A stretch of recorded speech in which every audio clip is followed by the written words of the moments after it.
वै ईशावतारं परमेश्वमीड्यं तं रामकृष्णं शिरसा नमामः। ॐ जननीं शारदां देवीं रामकृष्णं जगद्गुरुं पादपद्मे श्रित्वा प्रणमामि मुहुर्मुहुः। ॐ नमः श्रीज्योतिराजाय विवेकानन्दसूरये सच्चित् सुखस्वरूपाय स्वामिने तापहारिणे। ॐ शास्त्रज्ञाय प्रशान्ताय वेदान्तप्रतिपादिने नमस्तवदपादाय ज्ञानविज्ञानदीप्तये। ॐ अखण्डमण्डलाकारं व्याप्तं येन चराचरं तत्पदं दर्शितं येन तस्मै श्रीगुरवे नमः। ॐ गुरुर्ब्रह्मा गुरुर्विष्णु गुरुदेवो महेश्वरः गुरुरेव परं ब्रह्म तस्मै श्रीगुरवे नमः।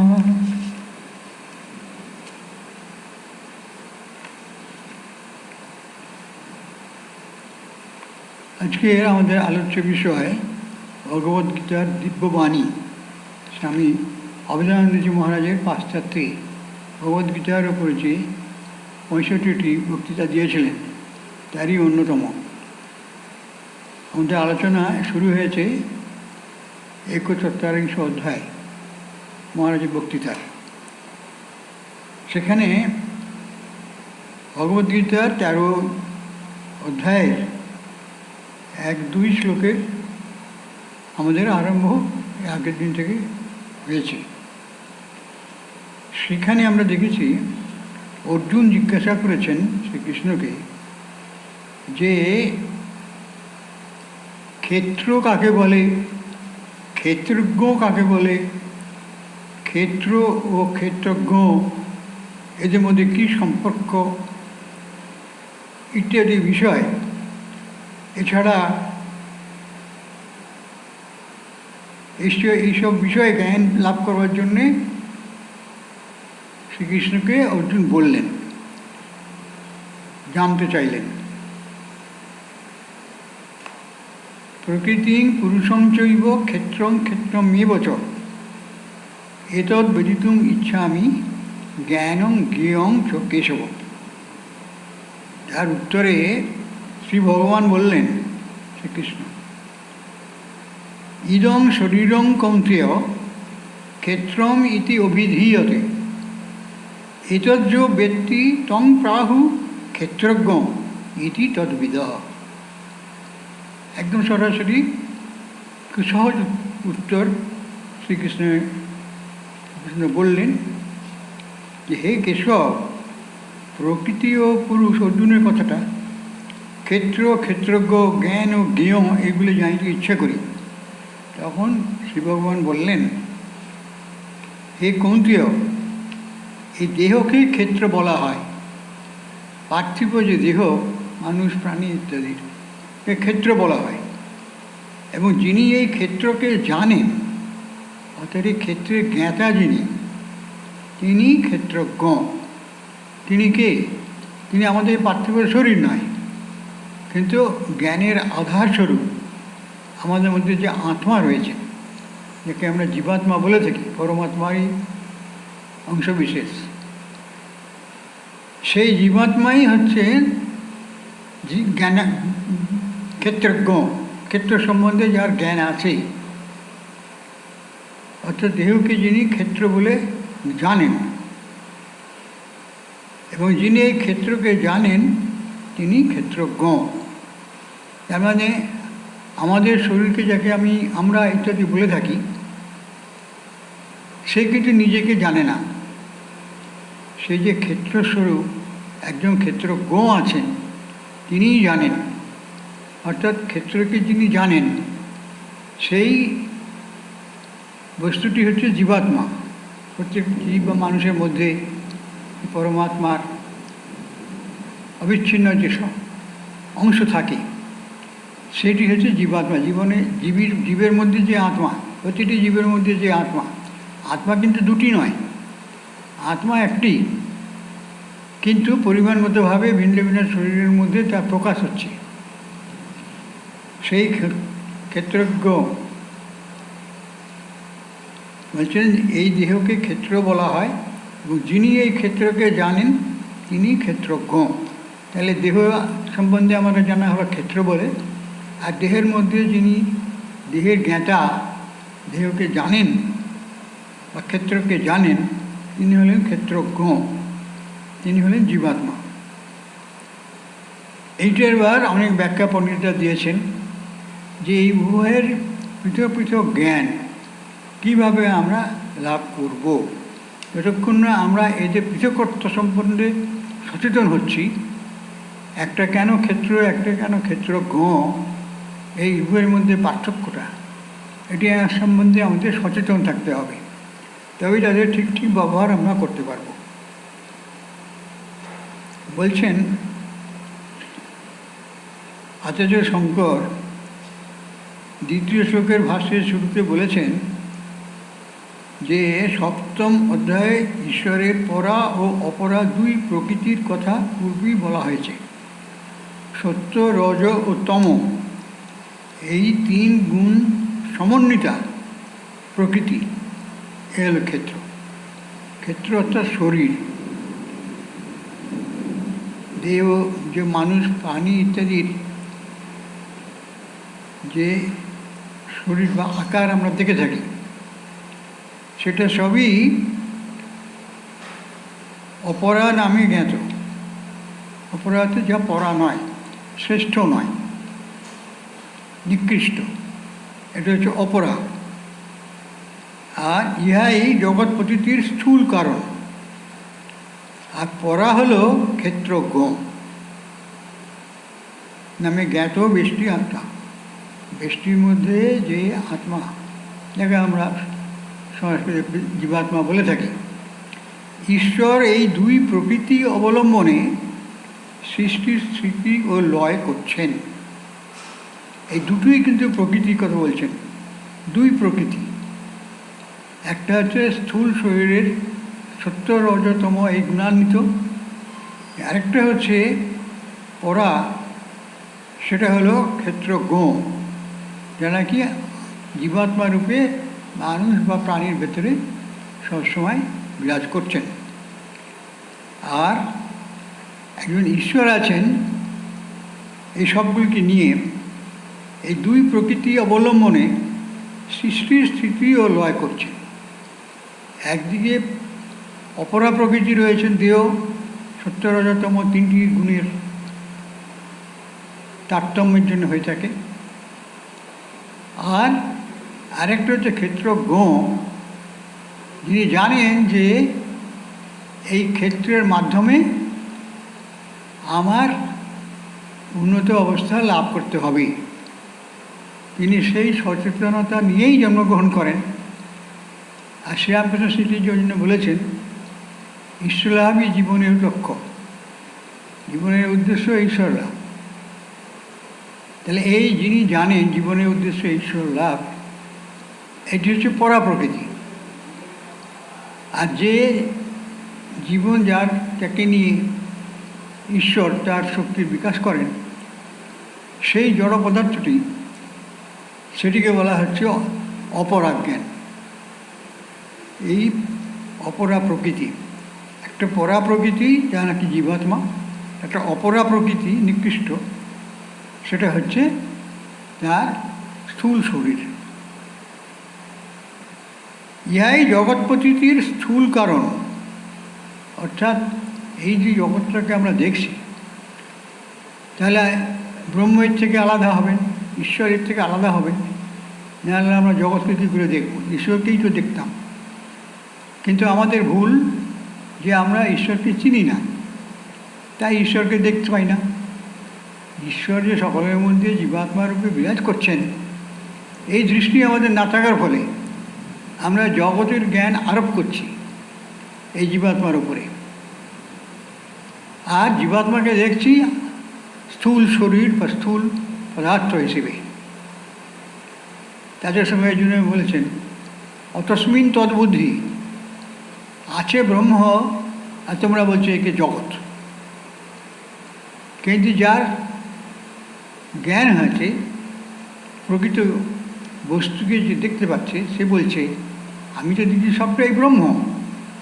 তোমাদের দৃষ্টিতে তোমরা বলছো জগৎ, তো জগতের জ্ঞান তোমরা ব্রহ্মের ওপর আরোপ করছো। ব্রহ্ম আছেনই জীবাত্মা রূপে তোমার মধ্যে, কিন্তু তুমি সেই জীবাত্মা যিনি নাকি সর্বত্র এক এবং অভিন্ন বস্তু, তাকে তুমি বলছো ভিন্ন ভিন্ন স্থূল শরীর হিসেবে তুমি দেখছো। কিন্তু ঈশ্বর এই দুই প্রকৃতি অবলম্বনে সৃষ্টি স্থিতি ও লয় করছেন। এই দুটি প্রকৃতি, পরা প্রকৃতি অপরা প্রকৃতি। ব্যাখ্যা আচার্য শঙ্কর এই কথাই বলেছেন, মধুসূদন সরস্বতীও তাই বলেছেন। তাহলে আমরা জানলাম কি? ভগবানের উত্তর, হে কন্ত্রীয়, এই দেহকে ক্ষেত্র বলা হয়, আর যিনি এই ক্ষেত্রকে জানেন তিনি ক্ষেত্রজ্ঞ অর্থাৎ জীবাত্মা। ক্ষেত্রজ্ঞ বেত্তা পণ্ডিতগণ এই রূপ বলিয়া থাকেন আচার্য শঙ্করের ভাষায়। এই দুইটি সংজ্ঞা বা উপাদান রয়েছে। অর্জুন বলছেন প্রকৃতি ও পুরুষ, ক্ষেত্র, ক্ষেত্রজ্ঞ, জ্ঞান ও জ্ঞেয়, আমি এদের বিষয়ে জানতে চাই। শ্রীকৃষ্ণ বললেন এই শরীর হলো ক্ষেত্র, আর যিনি এ বিষয়ে সচেতন তাকে ক্ষেত্রজ্ঞ বলা হয়। ইদং শরীরং কৌন্তেয় ক্ষেত্রম ইতি অভিধীয়তে এতদ্যো ব্যক্তি তং প্রাহু ক্ষেত্রজ্ঞ ইতি তত্ত্বজ্ঞ তদ্বিদ। অর্থাৎ এই দেহকে ক্ষেত্র বলা হয়, এবং যিনি এই ক্ষেত্রকে জানেন, জ্ঞাতা, তিনি ক্ষেত্রজ্ঞ জীবাত্মা। ক্ষেত্রজ্ঞ বেত্তা যারা, তারা এইরকম বলেন। এটা সকলের ক্ষেত্রেই তারা এই জ্ঞান লাভ করেন। তাই বলছেন আচার্য শঙ্কর, মধুসূদন সরস্বতী এরা, যে সত্য রজ তম তিন গুণ সমন্বিতা প্রকৃতি ক্ষেত্র ও অপরা নামে জ্ঞাত, ইহাই জগৎপতির স্থূল কারণ। আর পরা হলো ক্ষেত্রজ্ঞ নামে জ্ঞাত বেষ্টি আত্মা, যাকে আমরা জীবাত্মা বলে জানি। ঈশ্বর এদের উভয়েরই পারে। ঈশ্বর এই দুই প্রকৃতি অবলম্বনে, পরা প্রকৃতি আর অপরা প্রকৃতি, এই দুইটি প্রকৃতি অবলম্বনে সৃষ্টি স্থিতি লয় সব করছেন। ঈশ্বরই সেখানে কর্তা। তাহলে আমাদের ঈশ্বরকে জানতে হবে। তারপর বলছেন,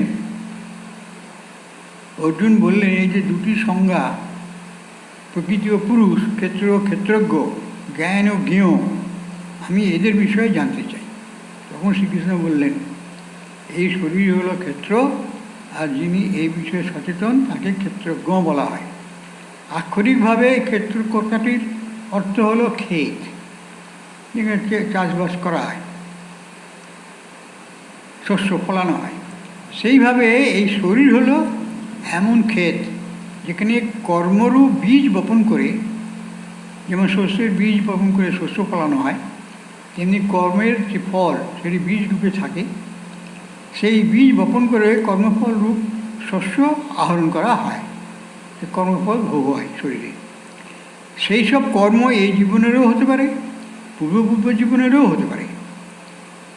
এই শরীরে আমরা পূর্ব জীবনের কর্মফল ও সেই সঙ্গে বর্তমান জীবনেরও কর্মফল ভোগ করি। মহারাজ বলছেন বর্তমান জীবনের কিছু কর্মের ফল এই জীবনে পাওয়া না যেতে পারে। কোনো লোক হঠাৎ মারা গেলে অ্যাক্সিডেন্টে বা ব্যাধিতে, তার এই জীবনে কর্মফল ভোগ করা হলো না বলে মনে করো না সেই কর্মগুলি কোনো ফল দেবে না। মৃত্যু পর্যন্ত যা কর্ম করা হয়েছে সব কিছুরই ফল আমাদের ভোগ করতে হবে। কিন্তু শরীর চলে যাওয়ার ফলে এই জীবনে সে ভোগ না হলেও পরবর্তী জীবনে আমাদের সেই কর্মফলটি বীজ আকারে থাকবে, সেটি সেখান থেকেই তার ভোগ হবে। কোনো কর্মফল মৃত্যুর পর পাওয়া যেতে পারে, অন্য যেগুলি মনুষ্যের স্তরেই ভোগ্য সেগুলি পাওয়া যাবে জীবাত্মার পরবর্তী জন্মে। যে এ বিষয়ে সচেতন তাকে বলা হয় ক্ষেত্রজ্ঞ, জ্ঞাতা, সচেতন আত্মা, ভিন্ন ভিন্নভাবে বলে থাকেন, কিন্তু একই বস্তু সচেতন আত্মা। তফাৎ এইটুকু, পার্থিব শরীর নিজের সম্বন্ধে সচেতন নয়, এইটুকুই পার্থক্য। পার্থিব শরীর নিজের সম্বন্ধে সচেতন নয়, কারণ পার্থিব শরীর তো স্থূল বস্তু, সে নিজেকে জানবে কারণ শরীরের মধ্যে জ্ঞাতা তো জীবাত্মা, সূক্ষ্ম বস্তু। তাই বলছেন পার্থিব শরীর নিজের সম্বন্ধে সচেতন নয়, কিন্তু জীবন্ত মানুষে এমন কেউ আছে যে পার্থিব শরীর সম্বন্ধে সচেতন। ওই যে অপরা আর পরা প্রকৃতি, অপরা প্রকৃতির মধ্যে আমাদের স্থূল শরীর, আর পরা প্রকৃতির মধ্যে আমাদের জীবাত্মা। তাই এই জীবাত্মা যখন সচেতন হয় তার শরীর সম্পর্কে, স্থূল বিষয় যে শরীর, এটি ক্ষেত্র বলা হয়, এই জ্ঞাতা নয়। কিন্তু জীবাত্মারূপী যে পরাপ্রকৃতি রয়েছে, এই দেহকে অবলম্বন করে সর্বত্র বিরাজিত, তিনি হলেন জ্ঞাতা, আর তিনি হচ্ছে জীবাত্মা। তাকে সূক্ষ্ম আত্মা বা প্রত্যগাত্মা ইত্যাদি নামে বলা হয়। এই সচেতনতা আর পার্থিব শরীর এক নয়। সচেতনতা হচ্ছে জীবাত্মার, আর পার্থিব শরীরের স্থূলত্ব, এই দুটি এক নয়। পদার্থ পার্থিব শক্তির যৌগিক ফলও নয়, এই দুটো এক করে জীবন আমাদের, তাও নয়, দুটি বিভিন্ন বস্তু, এক অপার্থিব বস্তু। পার্থিব নয়, পদার্থ অথবা পদার্থের সম্মিলন থেকে ভিন্ন বস্তু, অর্থাৎ যে জড়বস্তু আমরা বলে থাকি, পদার্থ যাকে বলা হয় মেটেরিয়াল, সেই পদার্থের সঙ্গে আর এই যে অপার্থিব শক্তি, এই দুটি যোগ করেও নয়, যেহেতু তার শরীর অবলম্বনে শরীরও রয়েছে আর জ্ঞাতাও রয়েছে, এই দুটি যোগফলও নয়। এই এক অপার্থিব বস্তু, সচেতনতা, জ্ঞান, এই এক অপার্থিব বস্তু পদার্থ অথবা পদার্থের সম্মিলন থেকে ভিন্ন বস্তু। পদার্থ বা পদার্থের উভয়ের সম্মিলন থেকে এর তৈরি হয় না। এ জীবাত্মা ঈশ্বরের সঙ্গে অভিন্ন, সে কথা বলবেন। এই এক অপার্থিব বস্তু পদার্থ অথবা পদার্থের সম্মিলন থেকে ভিন্ন বস্তু, এই বিচারের প্রয়োজন আছে। এইভাবে বিচার করে উভয়ের মধ্যে যে পার্থক্য এবং সান্নিধ্য, এটিকে ঠিক মতো বুঝতে গেলে উভয়ের যে ক্যারেক্টার সেটা তার মধ্যে জানা দরকার। কেন এক বস্তু নয়, অথচ একই শরীর অবলম্বনে উভয়ই রয়েছে, পার্থিব শরীরও রয়েছে, অপার্থিব জীবাত্মাও রয়েছে। তাহলে এই দুইয়ের যে ধর্ম নেচার যাকে বলে, সেটা আমাদের জানা দরকার।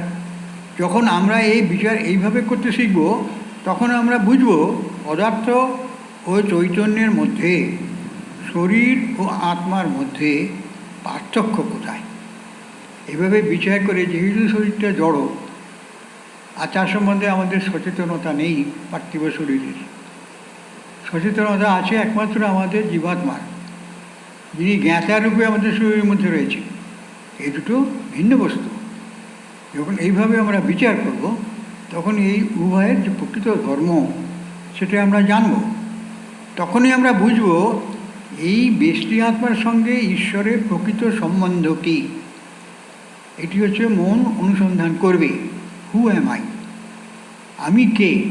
আমি কে পার্থিব শরীর, যার বৃদ্ধি আছে, জন্ম আছে, বৃদ্ধি আছে, লয় আছে, এরকম না সেই শরীরকে যে জানি, তার সচেতনতা যার আছে, সেই প্রকৃত বস্তু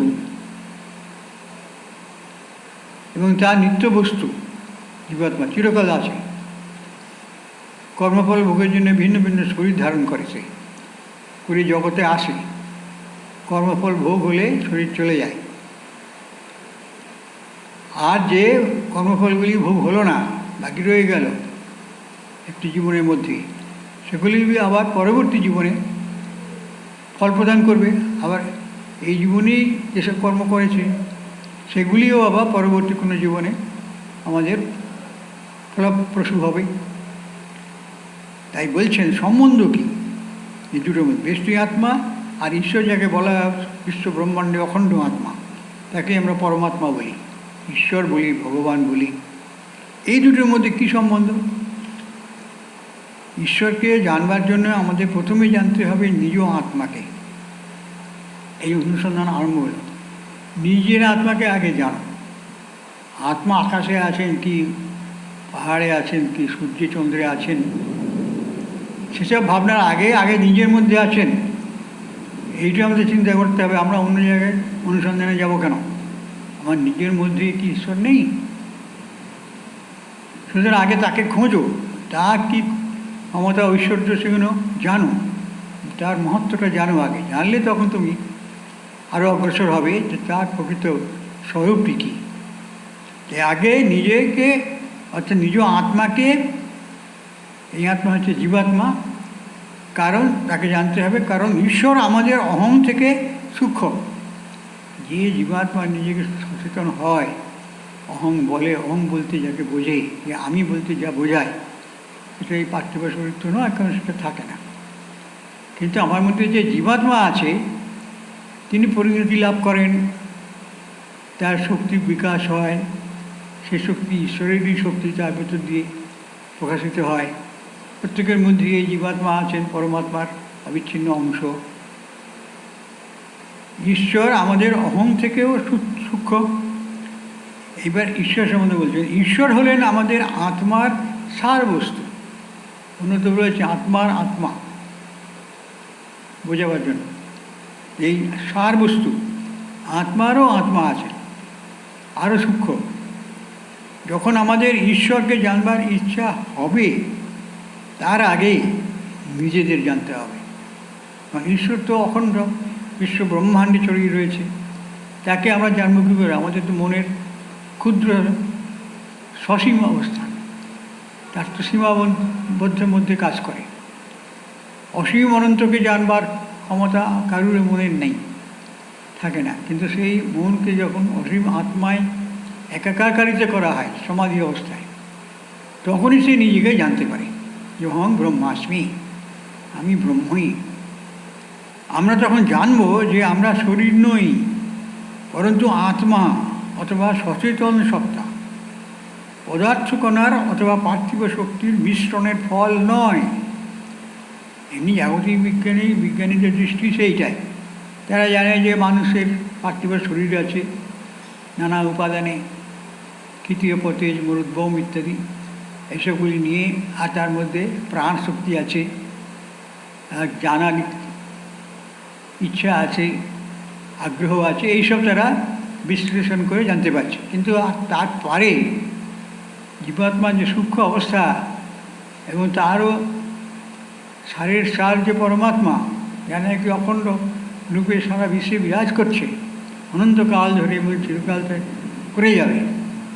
আর তার সঙ্গে এই জীবাত্মার যে শরীর অন্তর্গত যে আত্মা, একে জীবাত্মা বলে আমরা জানি, এই উভয়ের মধ্যে সম্পর্কটা কী, সম্বন্ধটা কী, সেটি এখানে বলছে।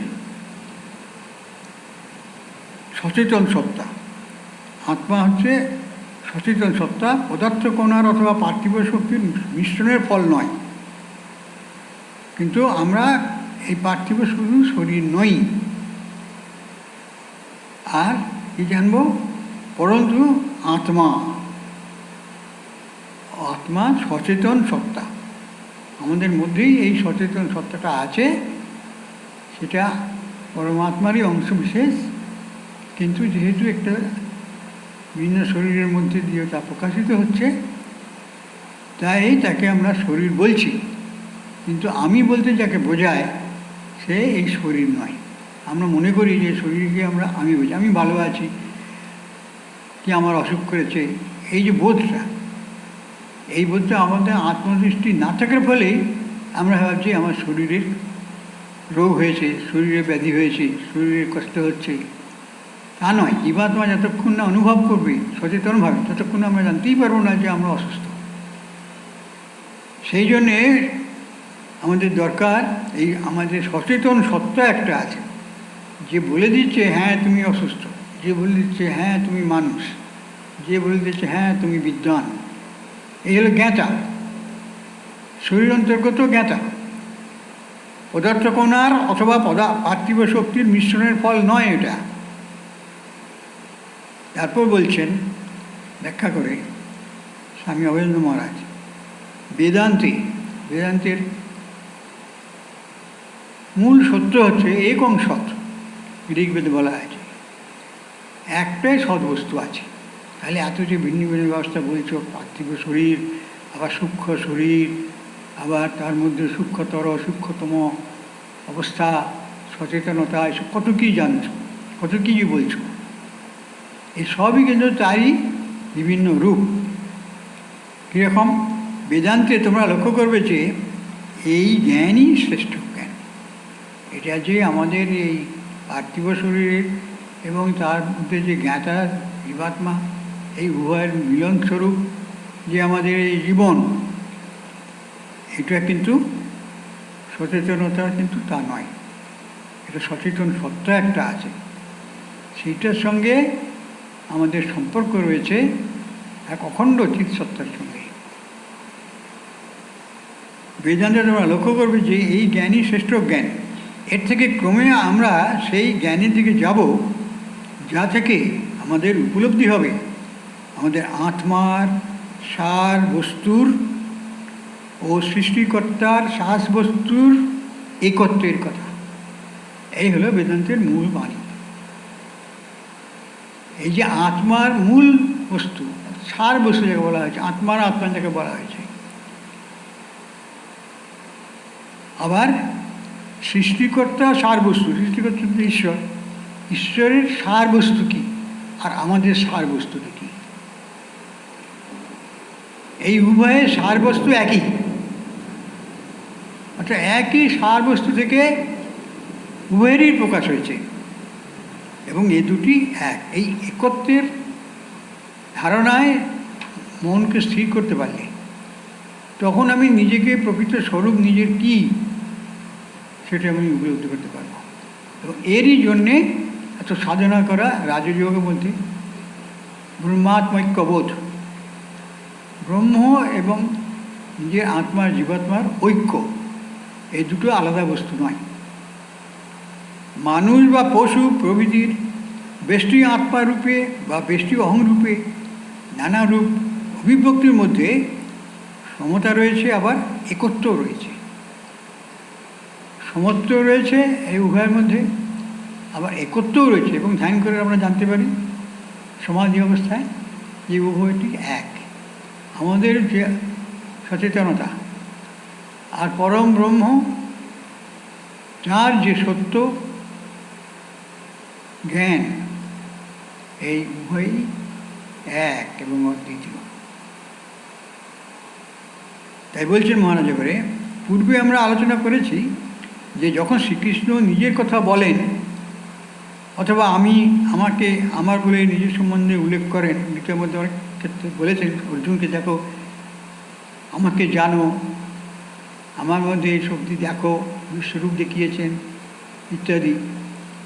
তখন তিনি সাধারণ মননশীল মানব যেভাবে নিজের দেহের উদ্দেশ্যে ওইগুলি ব্যবহার করে তেমন ব্যবহার কখনোই করেন না। তারা যখন আমরা নিজেকে বলছেন তখন অন্য মানুষের মতন যেমন সে তার দেহকে উদ্দেশ্য করে বলে থাকে, শ্রীকৃষ্ণ বা জ্ঞানী যারা, বেত্তা যারা ঈশ্বরের, তারা কিন্তু ওই শরীরকে লক্ষ্য করে বলে না। তারা বলে তার মধ্যে যে গ্রেটার সেলফ আছে, একটা লোয়ার সেলফ, একটা আপার সেলফ, একটা গ্রেটার সেলফ, সেটি হচ্ছে আমাদের এই সচেতনতা, যার দ্বারা আমরা আমাদের প্রকৃত স্বরূপ হিসেবে এই অখণ্ড চিৎ সত্তাকে আমরা জানতে পারছি আমার স্বরূপ হিসেবে। পরন্তু তিনি ওই আমাকে, আমার শব্দগুলি ব্যবহার করেন পরম ব্রহ্মের অর্থে।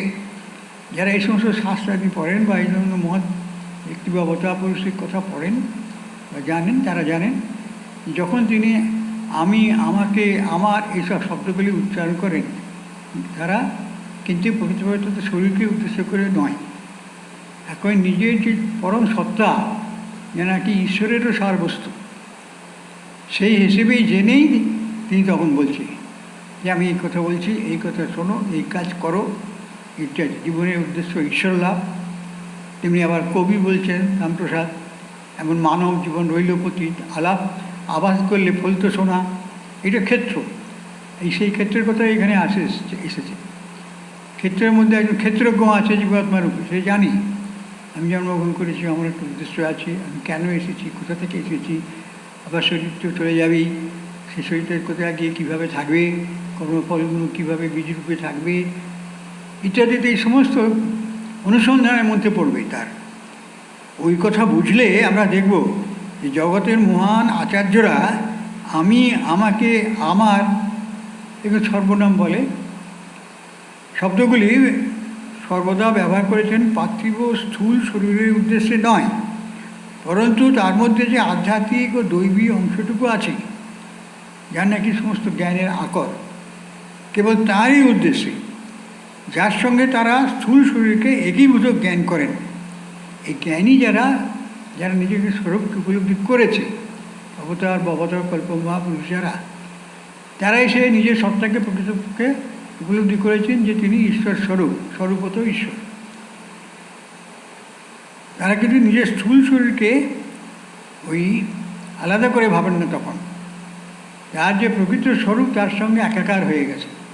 সেই একাকারিত অবস্থার মধ্যে থেকেই তিনি তখন আমি, আমার শব্দগুলি ব্যবহার করছেন, অর্থাৎ সেগুলি ঈশ্বরেরই সম্পর্কে বলছেন, তিনি নিজেকে ঈশ্বর ভেবেই বলছেন। এই কথা স্মরণে থাকলে আমরা বুঝতে পারব যীশুখ্রিস্ট বা প্রভু বুদ্ধ বা শ্রীরামকৃষ্ণের কথাগুলিকে। শ্রীকৃষ্ণ বলেছেন, তুমি সকল শরীরে বেষ্টি আত্মা অর্থাৎ জীবাত্মা রূপেও আমাকে জেনো। একথা অর্জুনকে তিনি উত্তরে বলেছেন।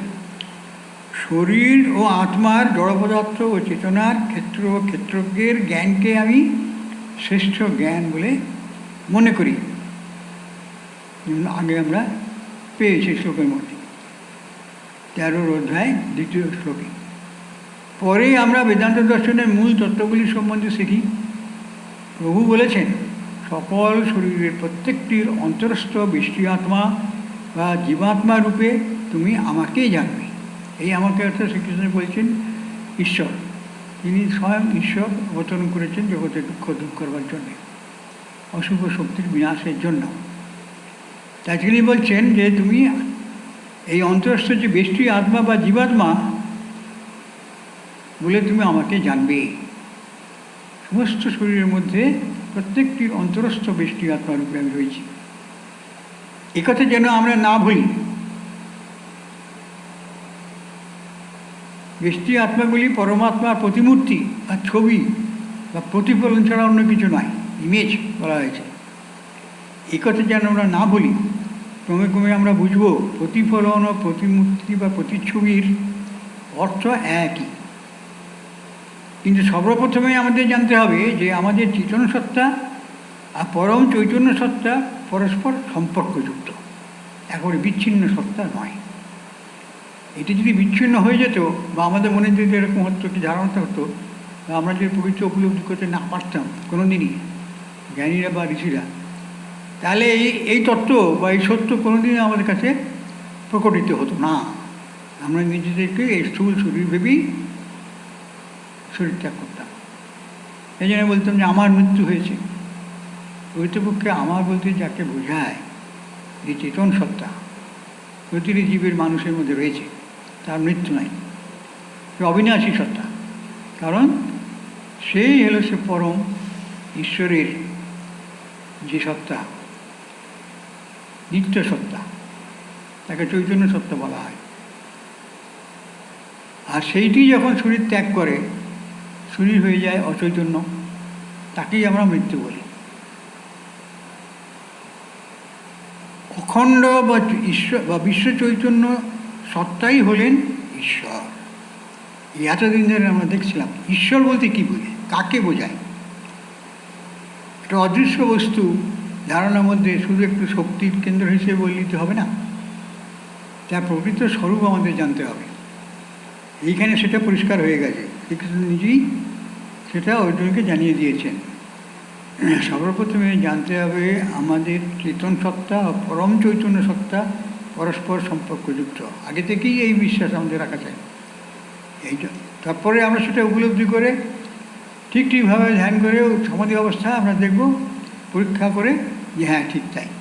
তার আগে আমাদের এই জ্ঞানটিকে লক্ষ্য হিসেবে ধরতে হবে। আমি পরমাত্মা, আমি ঈশ্বর, অহং ব্রহ্মাস্মি বেদান্তের ভাষা বললে সম্পর্কযুক্ত অখণ্ড বা বিশ্ব চৈতন্য সত্তাই হলেন ঈশ্বর।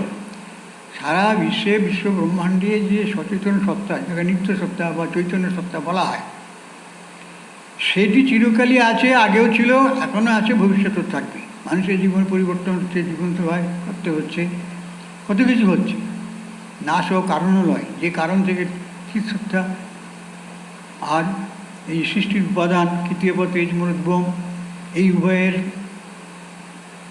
মিলিত অবস্থা হচ্ছে এই জড় শরীর। সেইখানে সচেতনতা রূপে রয়েছে আমাদের ঈশ্বরেরই অবস্থান বা অধিষ্ঠান। এই বিশ্ব চৈতন্য সত্তাই হলেন ঈশ্বর, তাকে আমরা ঈশ্বর নাম দিয়েছি। আমরা ভাবি কে ঈশ্বর, যীশুখ্রিস্ট ঈশ্বর, কি শ্রীকৃষ্ণ ঈশ্বর, কি শ্রীরামকৃষ্ণ ঈশ্বর, কাকে ঈশ্বর বলবো? সবাই তো ঈশ্বরের মতন শক্তি সম্পন্ন, তা নয়। সকলের মধ্যে ঈশ্বরের শক্তির বিকাশ, কিন্তু সারা বিশ্বে যে সেই চৈতন্য সত্তা রয়েছেন, যে সেটিকে উদ্দেশ্য করে বলা হয় ঈশ্বর। তিনি ঈশ্বর, সারা বিশ্বে ব্রহ্মাণ্ডে তিনি সব বিষয়ের মধ্যেই, সব বস্তুর মধ্যেই রয়েছেন। তাই মহারাজ বলছেন, প্রভু বলেছেন, অর্থাৎ শ্রীকৃষ্ণ বলেছেন, শরীর ও আত্মার জড় পদার্থ ও চৈতন্যের পার্থক্য জ্ঞানই শ্রেষ্ঠ জ্ঞান। ইহাই আমার মত।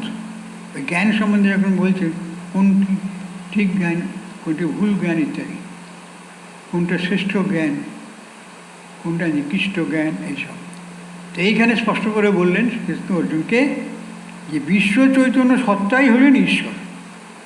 তাই বলছেন শরীর ও আত্মার জড় পদার্থ ও চৈতন্যের পার্থক্য জ্ঞানই শ্রেষ্ঠ জ্ঞান। তিনি এই যে জ্ঞান পার্থক্যকে বুঝেছেন, উপলব্ধি করেছেন। তাই তিনি বলছেন শরীর ও আত্মার জড় পদার্থ ও চৈতন্যের পার্থক্য জ্ঞানই শ্রেষ্ঠ জ্ঞান, ইহাই আমার মত। এবং এই থেকে আমরা বুঝি যে জড় পদার্থ ও চৈতন্যের পার্থক্য জ্ঞান থেকে শ্রেষ্ঠ জ্ঞান অন্য কিছু থাকতে পারে না। জড় পদার্থের সঙ্গে আর চৈতন্যের যে পার্থক্য, সেই জ্ঞানটাই শ্রেষ্ঠ জ্ঞান, কারণ সে নিজের স্বরূপকে জানিয়ে দেয়। এই জ্ঞানে পার্থক্য যখনই হয় যে এই পদার্থ শরীরের তৃতীয় পত্রের বোম দিয়ে তৈরি হয়েছে, এটি থাকে না, এটি ক্ষয়শীল, তাই তার বিনাশ হয়। কিন্তু আমাদের মধ্যে যে নিত্য চৈতন্য সত্তা রয়েছে, ওই ক্ষুদ্র শরীরকে অবলম্বন করে যতটা প্রকাশিত হয়ে রয়েছে, সেই সচেতনতাটা হচ্ছে প্রকৃত জ্ঞান। তাই আমি যে এই শরীরের মধ্যে আমার জীবাত্মা রয়েছে দেখছি, এবং সচেতনতা রয়েছে, আমার জ্ঞান অর্জন করছি ইত্যাদি, এটা ক্ষুদ্র আকারে ঈশ্বরেরও ঠিক সেই জ্ঞান আছে। তিনি সর্বত্র বিরাজিত করছেন। এই সর্বত্র পরিব্যাপ্ত যে চৈতন্য সত্তা, তিনিই হলেন প্রকৃত ঈশ্বর কথার মূল লক্ষ্য। অন্য সব জ্ঞান এই পরম জ্ঞানের থেকে সৃষ্ট। এই পরম জ্ঞানই শ্রেষ্ঠ জ্ঞান। তিনি জ্ঞানী ব্যক্তি, যিনি ওই পার্থক্য বুঝেছেন। যিনি বোঝেননি তিনি সাধারণ মানুষ। তিনি ব্রহ্মানুভূতি লাভের বা পূর্ণতা প্রাপ্তের যোগ্য হননি, কিন্তু হওয়ার সম্ভাবনা আছে। যেহেতু তা এখানে বর্তমান রয়েছে শরীরের মধ্যে, ইচ্ছে করলে সে তাকে জানতে পারে। কিন্তু ওই রামকৃষ্ণ যেমন বললেন, এমন মানব জমিন রইল পতিত, আবাদ করলে ফলতেশন। আমরা যদি আবাদ না করি, অর্থাৎ জ্ঞান আহরণ না করি, জ্ঞানের সম্বন্ধে সচেতন না হই, জ্ঞানকে লাভ করার উপায় অবলম্বন করে যতক্ষণ না আমরা চৈতন্য সত্তাকে উপলব্ধি করতে পারছি, ততক্ষণ পর্যন্ত আমাদের এই জ্ঞান হবে না, সাধারণ মানব হিসেবে রইবে, থাকবে জন্ম মৃত্যু, এরই মধ্যে আমাদের যাওয়া আসা চলতে থাকবে। তাই বলছেন এখানে নানা প্রশ্ন জাগে, ঈশ্বরের সঙ্গে জীবাত্মার একীভূত হওয়া কি সম্ভব? আমরা নানা অভিজ্ঞতা ভেতর দিয়ে চলেছি, যেমন যন্ত্রণা, দুঃখ, কষ্ট ইত্যাদি, এবং ক্রমে উন্নতি করছি বুদ্ধি, বোধশক্তি প্রভৃতি ক্ষেত্রে।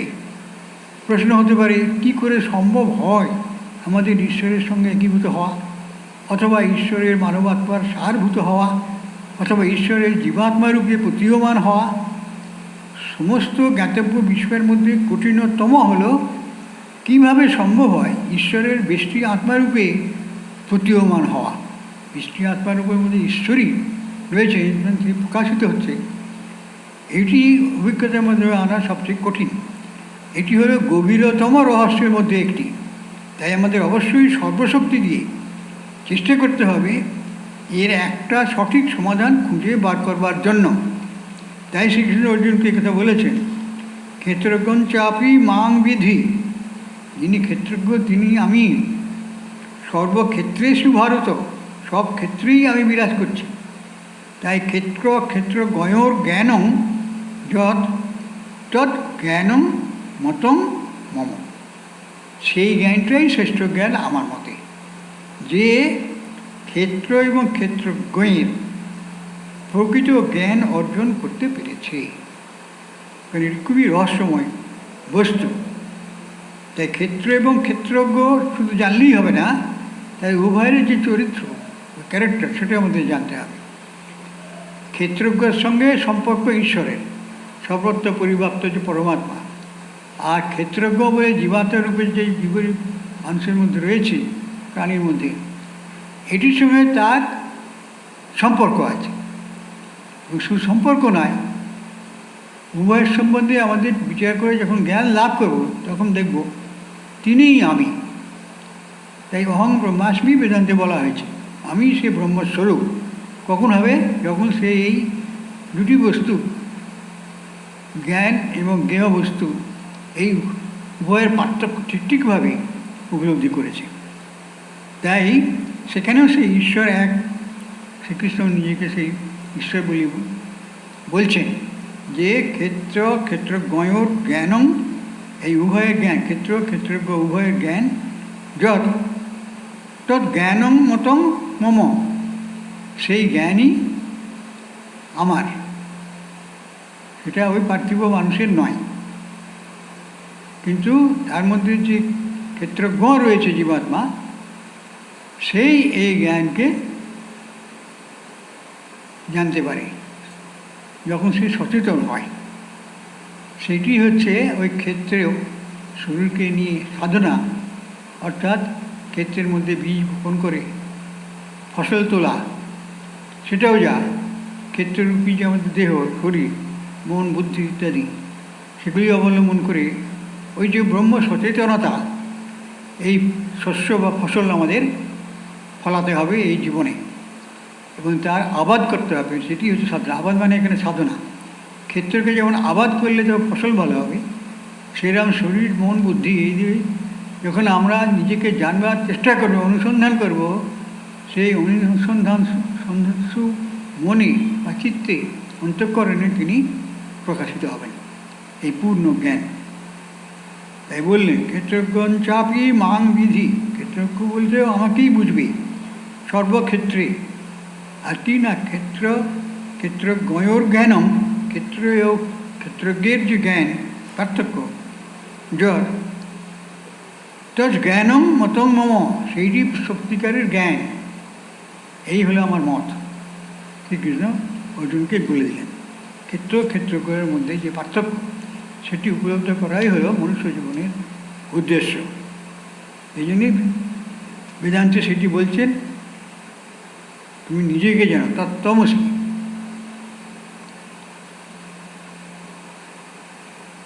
এখানে নানা প্রশ্ন জাগে, ঈশ্বরের সঙ্গে জীবাত্মার একীভূত হওয়া কি সম্ভব? আমরা নানা অভিজ্ঞতার ভেতর দিয়ে চলেছি, যেমন যন্ত্রণা, দুঃখ, কষ্ট ইত্যাদি, এবং ক্রমে উন্নতি করছি বুদ্ধি, বোধশক্তি প্রভৃতি ক্ষেত্রে। প্রশ্ন হতে পারে কী করে সম্ভব হয় আমাদের ঈশ্বরের সঙ্গে একীভূত হওয়া, অথবা ঈশ্বরের মানবাত্মার সারভূত হওয়া, অথবা ঈশ্বরের জীবাত্মা রূপে প্রতীয়মান হওয়া।